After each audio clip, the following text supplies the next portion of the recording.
The wait is finally over! From coast to coast, gamers lined up to get their hands on this little package, Halo 3. Ready to talk a lot of smack online? Of course, you have to. If you don't, then you're a sucker. We're here at the Best Buy Theater at Times Square for the release of Gears of War 3. We're doing a midnight launch. We got all the fans behind me have been lined up. What's up, guys?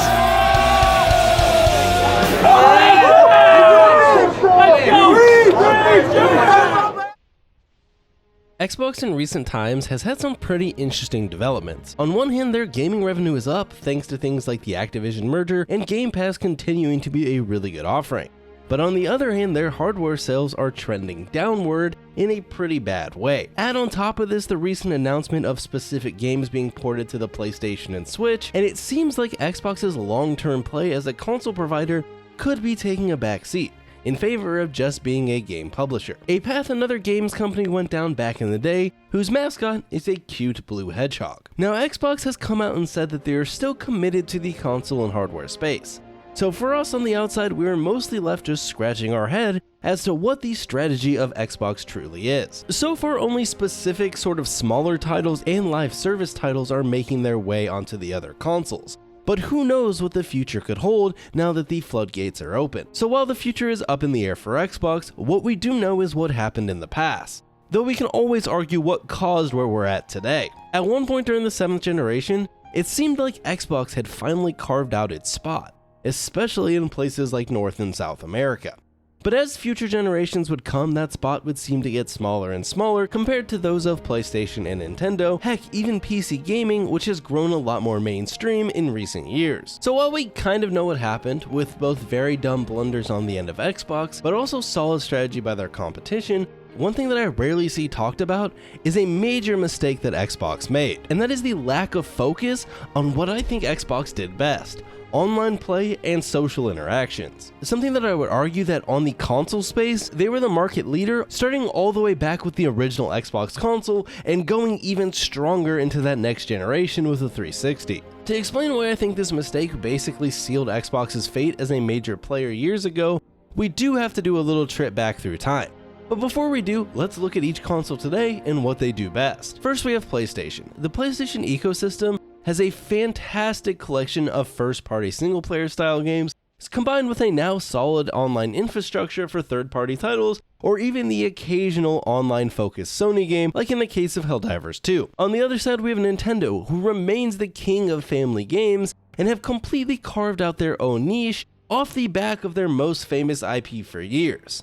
But on top of that, in the recent generation, Nintendo was able to combine the markets of the handheld market, which they had already dominated, and the standard console market into one combined market, making the Switch one of the best-selling consoles of all time. Something that not only do Nintendo fans buy, but also people that own other consoles, as it can be a great only console or a fantastic second console or console for someone who primarily plays on PC, thanks to the fact that it can go mobile. And then we have Xbox. What does the modern Xbox, the Xbox Series X or S, do well? Well, they still have a pretty solid online infrastructure for both third-party and first-party games, and they have some good first-party games, especially with the purchase of things like Bethesda and Activision. But with all of their exclusives also coming out on PC, and in some cases later on other consoles altogether, the place for the Xbox console itself has kind of become pretty small. Ever since the 8th generation, there's been that meme that Xbox doesn't have games. And while somewhat rooted in truth, Xbox in recent years has done a better job than they once did. But again, with all of these games on PC or even coming to other consoles later on, the Xbox itself has less and less of a place.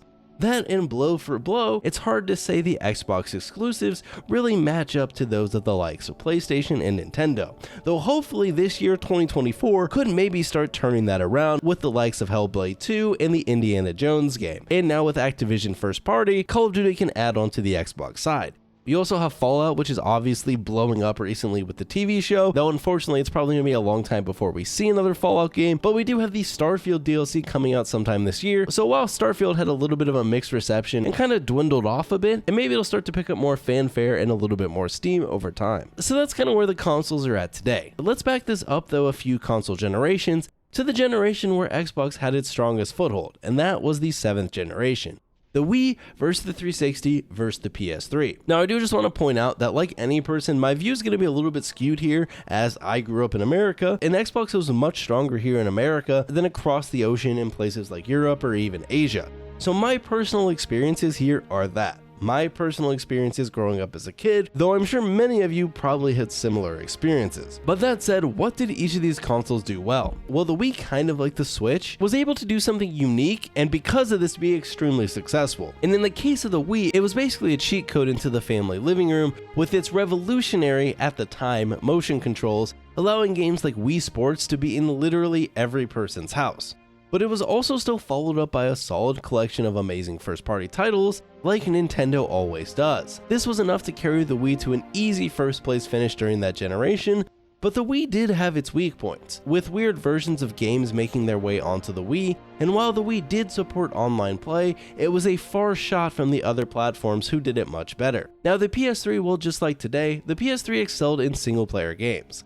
Games like The Last of Us and the Uncharted series are all-time classics in gaming, but the roster on PlayStation went pretty deep. The PS3 also supported online play, but at the start of the generation, the features and just overall ecosystem of online play felt pretty far behind Xbox Live, only catching up toward the end of the generation into the following generation. And then there was the 360, the console literally every kid had in my high school besides the Wii. This was the console to have in that 2006 to 2010 timeframe as a core gamer. And while it slowed down toward the end of the generation, due in some parts to some pretty poor choices by Xbox and PlayStation putting out some really solid first-party titles toward the end of the generation, the 360 would undoubtedly carve out a very respectable piece of the console pie. The 360 was versatile. While it had good third-party and even some good first-party single-player games, or games that came to Xbox first and other platforms later, the bread and butter of 360, in my opinion, was Xbox Live and online play. The 360 is where Xbox Live really became a cultural phenomenon in America. But the roots were set in the previous generation when Xbox Live was released in 2002 for the original Xbox console. At the time, this feature put it leaps and bounds above the other consoles in terms of online functionality, and it would only improve throughout the generation, gaining momentum into the next when it really caught fire. Now obviously PC gaming at the time had just as good, if not better, online capability, but for a console, if you wanted to play online, Xbox was where it was at. And the reason it blew up was due to many factors, obviously just plain old momentum. While the functionality for Xbox Live began back in 2002, not only did it need time to improve a little bit, you also needed the killer apps to really blow it up. Games like Halo 2 toward the end of the Xbox generation would begin building the foundation for the later 360 titles to build on. Internet across the world and especially in America also just got better as technology improved. In the early 2000s, broadband would begin to replace the much slower dial-up, and by the mid to late 2000s, most homes would make the switch, which meant much higher speeds and better connections to support online play. And last but not least, I kind of mentioned those killer apps. Well, the 360 generation had a whole slew of them. Obviously, games like Halo 3 led the charge here, but even titles like Gears of War were huge during this generation, both as a single-player campaign and a multiplayer title, but obviously one of the biggest was Call of Duty, which began to explode after Call of Duty 4 in 2007, and it would only continue to grow throughout the generation. COD 4, World at War, MW2, Blops, MW3, Blops 2. This 6-year run by Call of Duty is something that will never be matched in Call of Duty, and for all of these titles, the place to play was Xbox. Xbox was the online console. If you wanted to play multiplayer games with your friends, you bought an Xbox. And if you wanted to just play cool single-player games, then you went with the PS3. And if you wanted a cool family console or you wanted to do some weird motion stuff, then you went with the Wii. This was very much the mindset of many kids growing up during this time frame in America, and I can attest to that firsthand as someone who entered high school just 2 years after the drop of the 360. If you take a look back at the social media kind of waves at the time, groups like FaZe or Optic, who led the charge on YouTube when it came to gaming, where did they all play? The 360. And this was the same with most friend groups. Your friends likely all played on an Xbox, so if you wanted to play COD with the boys or Halo with the boys, it was going to be on a 360. And if you were the unfortunate kid trying to play COD 4 on a PS3, well, you got a little made fun of. It wasn't just a who's on what console thing though. The platforms themselves also heavily benefited from the franchises on them in both ways. If you look at the most sold games on the 360 and the PS3, you will instantly notice something very interesting, and that's the style of game that dominates the charts. Sure, some games hit both charts like GTA 5, which is literally the best-selling game of all time, but you'll see a lot of the rest of the top 10 for PlayStation and even beyond filled with a lot more single-player titles, versus the 360, which is heavily dominated by multiplayer-focused games, or at the very least games that had a very big multiplayer component. Ignoring the dumb Connect game that was the most selling because it was bundled together, and the obvious GTA 5, you see games on the Xbox like Minecraft, MW2, Blobs, Halo 3, Blobs 2, Reach, Gears, etc. as you go down the list, and all of these games were either multiplayer focused, or at the very least had very big multiplayer components. You can even dive a bit deeper and look at the sales of some of these third-party titles like Call of Duty across the platforms. And I know it's probably a little confusing talking about Call of Duty as third-party because it's not anymore, but that's a very recent development, and back then, Activision was very much third-party. The best-selling Call of Duty on PlayStation 3 was MW2, with a very respectable 4.8 million copies, obviously nothing to scoff at. However, on the Xbox, not only is MW2 not the highest selling Call of Duty, even that one sold almost 3 times the amount on the 360. Now, it's very important to note here that during the 7th generation, Xbox had deals with Activision that brought things like map packs to the 360 first, something that we would later see flip around in the next generation, until obviously more recently when Microsoft just straight up bought Activision. It wasn't just Call of Duty though that made online on the Xbox special. Games like Halo 3 and even Gears to a lesser extent were cultural icons for the time. I mean, we have all seen the Halo 3 midnight release videos and all the coverage around it. It's hard to explain if you weren't around or gaming during those times, but at least for people, here in America or in North or South America, Halo 3 and that run of Call of Duty games were the Fortnites of their time. Everyone played them, your friends, your classmates, your teachers, everyone you knew. These games were huge, and while they all sported very good campaigns, they also included very fleshed out and popular multiplayer modes that would continue to be played for years on end. But even if you take Call of Duty out of the equation, comparing these first-party Xbox titles like Gears and Halo to the PlayStation equivalents of the time when it comes to multiplayer, it's not even close. Sure, games like The Last of Us or even Uncharted had some pretty cool and underrated multiplayer modes, but they didn't hold a candle to the popularity and power of peak Halo and Gears of War. Xbox's unique selling point was that it was the console to get if you wanted to play online games. They even played into this by including a really crappy headset with the console to encourage online communication, and hopping on was as easy as plugging in an Ethernet cord or buying a wireless dongle if you were that unfortunate kid who had to play on Wi-Fi. And that unfortunate kid was me. I had to play on Wi-Fi, which at first I stole from my neighbor's house because my Wi-Fi didn't reach up to my room from the basement. You even had these really cool social environments and games that were all built around community and online play. Netflix was on the Xbox, and you might not think that's anything special because now you can watch Netflix on literally anything. But back then, as Netflix was also starting to explode, having a console that you could watch Netflix on was pretty cool, and Xbox took it a whole step further because you had this cool theater setting where you and your friends' avatars could all sit in the crowd and watch a movie or a TV show together. Then you had some of the Xbox arcade games like Doritos Crash Course or 1 vs 100, which were all of these online social games built around using your avatar and playing online with your friends and other people. While obviously something like Doritos Crash Course isn't going to sell a console, the abundance of cool online features that the 360 provided with Xbox Live was unmatched at the time. Everything from the UI to general functionality all favored Xbox Live when it came to online play. Xbox though messed up. Their unique selling point and lead was online play and games that featured very popular multiplayer modes. However, toward the end of the generation, you would start to see this come crashing down. Though it wasn't really until the next generation when we saw how badly it all went wrong. We all know the meme that was the Kinect, but we do have to be honest. Both Xbox and PlayStation wanted a piece of the motion control pie, and you can't deny the success that the Kinect had. It sold a boatload of units, and I bet off sales alone, it's probably considered a successful hardware accessory for the 360. However, its inclusion also had some very bad consequences that, while short-term were beneficial to the ecosystem, in the long run, I think end up really hurting Xbox. The Xbox One console as a whole is one of the biggest blunders when it comes to marketing. From trying to pitch an online-only console, which is funny because I'm talking about how Xbox's strength is online, but they went a little too far with their pitch at first, making the console have DRM, so you couldn't do things like buy used games, and you had to connect online every so often, otherwise it just didn't work, to only shipping with a version that included the Kinect, making it more expensive than the PS4. Out of the gate of that generation, the Xbox One got absolutely smoked.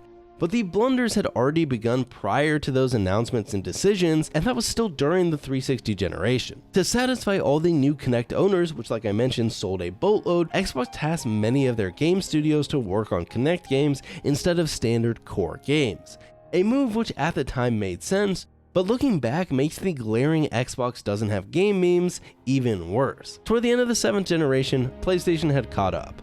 Thanks in big part to all-time great video games, but also online functionality features catching up, and most importantly, Xbox just crapping the bed and really letting their foot off the pedal. Xbox allowed its most important IP to slowly dwindle off over time, with basically no real replacement ever coming in. Halo began to fall off toward the end of the 7th generation, with both Halo Reach and even more so Halo 4 having mixed reception, followed by even worse reception to the games that came out during the 8th generation, with MCC probably being one of the worst AAA launches of all time, and then Halo 5 coming after it a year or so later, having extremely mixed reception. Xbox's other big kind of homegrown IP, if you want to call it that, Gears of War, also began to fall off sort of around the post Gears of War 3 time, once Epic Games would sell the franchise to Xbox. Epic would move on to their own projects that were no longer console exclusives, originally missing the ball a few times with games like Paragon and Unreal Tournament, but eventually finding the cash cow that was Fortnite Battle Royale. So not only did Xbox let its biggest hitting IP slowly fade over time, with nothing coming in to replace it, Sony would also swoop in with a sweetheart deal for Activision, giving PlayStation players many of the perks that Xbox players had seen during that 7th generation. This left Xbox in a horrible position. It was no longer the place for online play, or honestly play of any sort. And if you want to see how badly the 8th generation went, look at the best-selling list of Xbox One games versus the best-selling list of games on the PS4. The differences are jarring, and it really led us to where we are now. While the Xbox has bought up a ton of studios and publishers to try and get more games, they've still yet to have the smash hit that makes you need to buy an Xbox. But even then, nothing is exclusive to the Xbox anymore with all of their titles on PC day one. On top of this, these days most third-party multiplayer games are completely cross-play, and if they aren't, there's probably more players on PlayStation or PC. Xbox really blundered their lead in the online realm, and it's one that I truly believe cost them the console war, or at the very least made the console war a lot less fun, as they were no longer a head-to-head competitor with the likes of PlayStation. These days, Xbox seems content just being a software provider, with a piece of hardware that you can buy if you want, but at one point, especially during that 7th generation, they really felt like a true hardware contender. I'd love to look at Xbox today as the multiplayer or live service platform, while letting PlayStation come in with those huge budget single player titles, and then have Nintendo off to the side printing their money and making sure to DMCA strike random PC mods as a pastime to keep the lawyers awake. But that isn't the case. Xbox isn't the anything platform, other than a box to play Game Pass games on if you don't have a PC, or in my case, a console to literally just play backwards compatible games from the 7th generation because I'm that much of a boomer. In reality though, the case to buy or need an Xbox is getting smaller as time goes on, and while I don't want them to stop selling consoles, it doesn't seem like it would be totally out of left field if that news came out in the next 5 to 10 years. Xbox should and could have continued to be the online kings, but a lack of focus and change in priorities toward the short-term sales of motion controls cost them in the long run, and without ever finding new homegrown IP to replace the fallen kings of Gears and Halo, it just feels like Xbox let their place in the console space slowly dwindle. For a little set dressing, here are two of the biggest live service online multiplayer developers today, Bungie and Epic Games, both of which worked directly with Xbox back in the 7th generation. But between Epic Games selling them Gears and moving fully third party, and then Bungie having such a bad relationship with Microsoft that they literally got out of the contract, left Halo with Microsoft just to go off and create their own game, which ended up becoming Destiny. Now obviously a lot goes into it, but just imagine if one of these studios had stayed with the Xbox ecosystem and brought their online innovations to the Xbox platform. Or maybe both of them left anyways, but a different first-party studio, like maybe Rare, could have picked up that mantle a lot earlier. Rare currently still runs one of the bigger live service games when it comes to the Xbox platform, and that's obviously Sea of Thieves, which also recently came to PlayStation. But Sea of Thieves came out of the gate pretty slow and kind of built up momentum over time, but Rare also spent some time making crappy Kinect games, when they could have maybe started development on something like Sea of Thieves many years earlier if it wasn't for the Kinect. In recent times, Xbox has tried to combat this with things like the purchase of Activision and other studios, but it just feels too late, especially with all of the Call of Duty titles still being available on PlayStation regardless, at least for the foreseeable future. During the legal proceedings of the Xbox and Activision merger, we saw the stats kind of showing how little of Call of Duty's player base even remains on Xbox. A mere 8%. Now obviously that was pre-merger, but nothing major has really changed on that front, and unless Xbox pulls out a major strategy shift for Activision, I don't really see the needle moving very much on that front. And if you just back up and look through the list of most played games on Xbox as a whole, well, Xbox is losing the battle on its own grounds, while also bringing some of their better online games like Sea of Thieves to the PlayStation platform. Now who knows what the future holds for Xbox, and I'll still be here as just a fan of video games who just wants more cool stuff to play.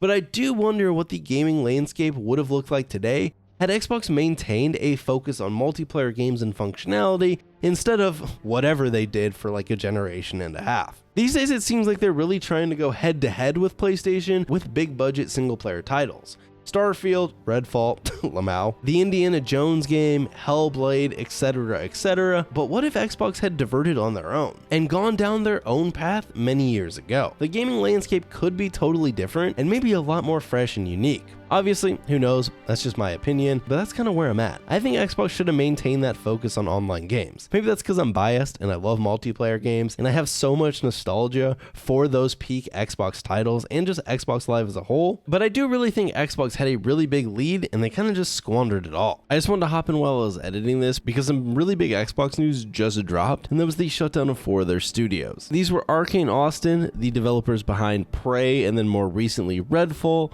Tango Gameworks, the developers behind The Evil Within, Ghostwire Tokyo, and most recently Hi-Fi Rush, and then Alpha Dog Studios and Roundhouse Studios. The one that's more surprising to me is Tango Gameworks. This is a studio that's really only made good games, and then Hi-Fi Rush was received extremely well. But apparently maybe it didn't sell very well because the game was on Game Pass, and many people, me included, just played it through that. I think we're gonna have to kind of wait and see how this all plays out, but it does make you wonder if Game Pass is kind of screwing over some of these studios. Or maybe Microsoft and Xbox are just trying to cut costs wherever they can. I'm not too sure as I'm kind of editing this video, but I wanted to throw it in because it is pretty big news, and I think this could end up having pretty big ramifications for the future of Xbox as we wait and see how this plays out. I think is going to do it for the video. If you made it to the end, you're a legend. I appreciate you. I also want to give a big shout out to all the patrons over on Patreon. You guys rock. If you want your name to pop up on screen like these guys, go over on Patreon. There's some other perks you can check out.